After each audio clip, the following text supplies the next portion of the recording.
Bueno, buenas tardes. Les voy a exponer sobre la variación anatómica de la arteria maxilar interna del equino. Mi nombre es Carlos Felipe Gómez. Bueno, en la introducción, la arteria maxilar interna pues normalmente se origina de la arteria carotidia externa. Después de que esta última emite la arteria temporal superficial, está más o menos de 4 a 5 centímetros hacia ventral de la articulación temporomandibular. Después termina en la fosa pterigopalatina, donde esta se relaciona mediante la porción rostrolateral de la osa gutural. De allí pasa otra vez a rostral mediante la rama vertical de la mandíbula, la cual es acompañada de la vena maxilar interna. Allí hace un giro medial que va hacia ventral hacia el músculo pterigoideo, emitiendo hacia ventral con la arteria alveolar mandibular. Después pasa a la pterigoides y dorsalmente pasa a la timpánica rostral, siguiendo medial y profundamente buscando el canal alar. También encontramos en los textos que describe de forma más o menos detallada las diferentes ramas de la arteria maxilar interna. En algunos casos se puede incluir la denominación del vaso arterial. Una buena descripción anatómicamente se podría decir que los animales domésticos, planteándose que las ramas dentarias y la arteria maxilar inferior se originan principalmente de la arteria alveolar inferior. En la cavidad nasal se origina la arteria esfenopalatina, en el paladar duro se encuentra la arteria palatina mayor y en la arteria palatina menor, a nivel del velo del paladar, siendo más o menos de tres ramas de la arteria maxilar interna.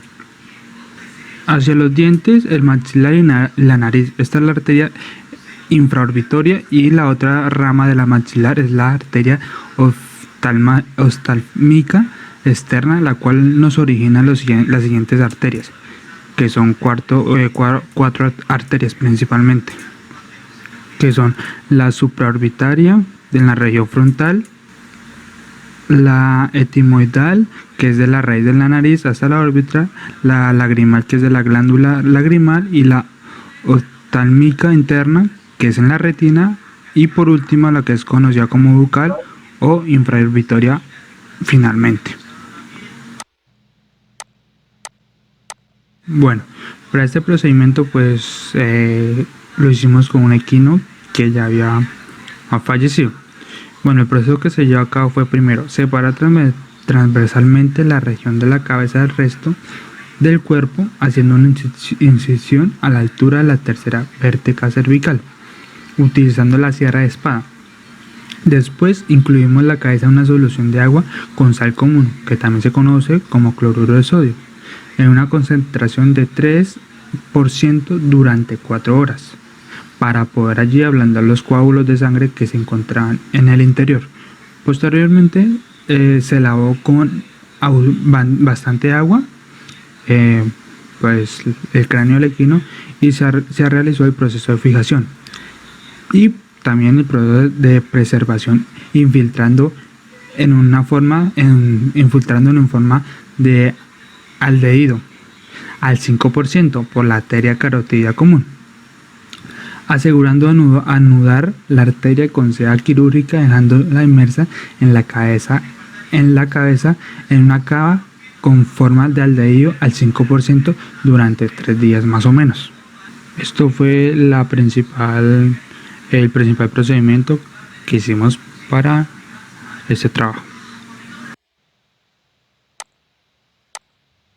Bueno, en esta imagen podemos observar y resaltar la arteria maxilar interna y sus ramas, que se colorearon con este color eosina, que es como entre violeta más o menos.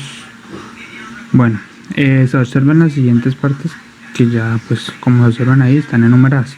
Bueno, la primera es la arteria temporal superficial. En la segunda observamos la arteria maxilar interna. En la tercera encontramos la arteria alveolar mandibular. En el número cuarto, la arteria temporal profunda aboral. En el quinto encontramos la arteria temporal profunda hacia rostral. En el sexto la arteria oftálmica externa. En el séptimo la arteria bucal. En el octavo la arteria infraorbitaria. En el noveno la arteria palatina descendiente. Y en el décimo la arteria esfenopalatina. Y por último podemos ver la arteria palatina mayor, que es el número 11.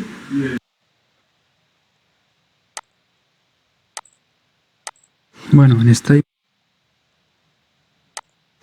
esta imagen, como la pasada, pues podemos observar que las arterias están enumeradas y coloreadas con eosina. Bueno, en la primera, la arteria temporal superficial. La segunda, arteria maximilar interna. La tercera, la arteria alveolar mandibular. En la cuarta, la arteria temporal profunda oral. En la quinta, la temporal profunda rostral. En la sexta vemos la arteria oftálmica externa. En la séptima, la arteria bucal. En la octava, la arteria infraorbitaria. En la novena, la arteria palatina descendente. En la décima, la arteria esfenopalatina. En la 11, la arteria palatina mayor, la cual se desciende en diferentes arterias desde este punto, que son la A, la arteria carotidia externa. En la B, el músculo pterigoideo medial, hacia medial. En la C, en el nervio alveolar mandibular. En la D, el nervio maxilar. En la E, la órbita ósea. En el F, la fosa mandibular. En la G, el músculo pterigoideo lateral, que se ve reflejado hacia rostral y hacia ventral. Bueno, en esta diapositiva observamos la articulación temporomandibular, que es la primera. La segunda es el ángulo mandibular, que se divide en diferentes ramas también, que son la rama vertical de la mandíbula. La B es la rama horizontal de la mandíbula. La C es la fosa massetérica. Y la D, la órbita ósea. Y por último, observamos algo muy importante, que es el arco cigomático.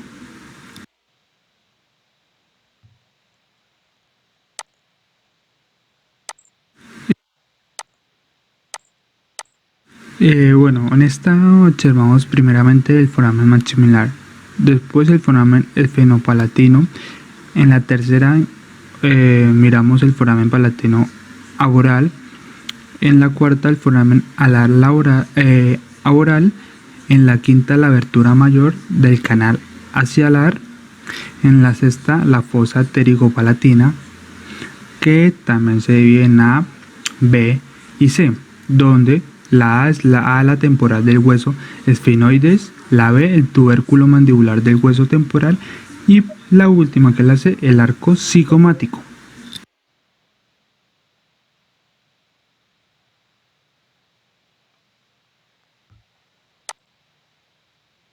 Bueno, los hallazgos de la disección. Lo que encontramos fue que la arteria alveolar mandibular fue emitida 2 centímetros hacia rostral al sitio de origen normal de la arteria maximilar interna, en una posición que es menos inclinada que la normal. Bueno, de allí también encontramos que la arteria maximilar interna se acomodó medialmente y emitió la arteria meningea media, que se emitió un tronco común para las arterias temporal profunda oral y temporal profunda rostral, y por último la oftálmica externa. La maximilar no continúa por el canal alar para después emerger por el foramen mayor del canal alar y también emitir las arterias infraorbitaria, bucal y palatina descendentes, como ocurre normalmente en este proceso, sino que siguió por el borde ventral del músculo pterigoideo hacia lateral y en el nervio alveolar mandibular directamente en este proceso. Bueno, en el punto anterior, pues que les comenté, se emitieron 2 arterias bucales o bucinatorias, que se emitieron en esta última, la arteria para el cojinete adiposo, que sale generalmente de la parte bucal, Y finalmente en los hallazgos de disección encontramos que se emitió un troco en común para las arterias que la irrigan el cojinete adiposo retroorbitorio, la infraorbitaria y la palatina descendente.